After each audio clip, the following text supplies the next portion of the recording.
Praise the lord, హల్లెలూయా. ఈ దిన వాక్యము 10వ తారీఖు 2వ నెల 2024. ప్రైజ్ ది లార్డ్, హల్లెలూయా. ఈ దిన వాక్యము 10వ తారీఖు 2వ నెల 2026వ సంవత్సరం. యిర్మీయా గ్రంథము 20వ అధ్యాయము 11వ వచనం. అయితే పరాక్రమము గల శూరుని వలె యెహోవా నాకు తోడై ఉన్నాడు. నన్ను హింసించి వారు నన్ను గెలువక తొట్టిల్లుదురు. వారు యుక్తిగా జరుపుకొనరు కనుక బహుగా సిగ్గుపడుదురు. వారెన్నడూను మరువబడని నిత్య అవమానము పొందుదురు.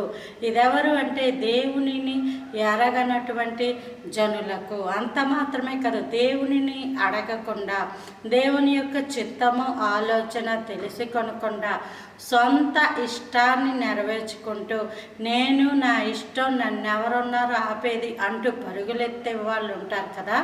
దేవుడు ఒక్కసారి దిగొచ్చి వారి ముక్కునకు గాలము వేసి ఈడ్చుకొని వెళ్ళిపోతాడు అంతే.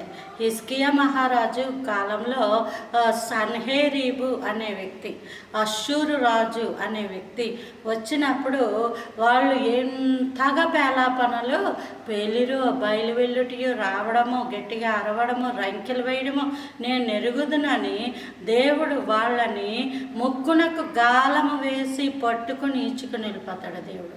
అంత గొప్ప కృప. కాబట్టి ఇక్కడ మళ్ళీ అయితే పరాక్రమము గల సూర్యుని వలె యెహోవా నాకు తోడై ఉన్నాడు. ఒక పిచ్చుకొక్క ఉంటుంది, దేనికి లొంగదు, కానీ దేవునికి మాత్రమే లొంగుతుంది. పిచ్చుకొక్క అంటే ఎవరు? మనుష్యుల యొక్క స్వభావం.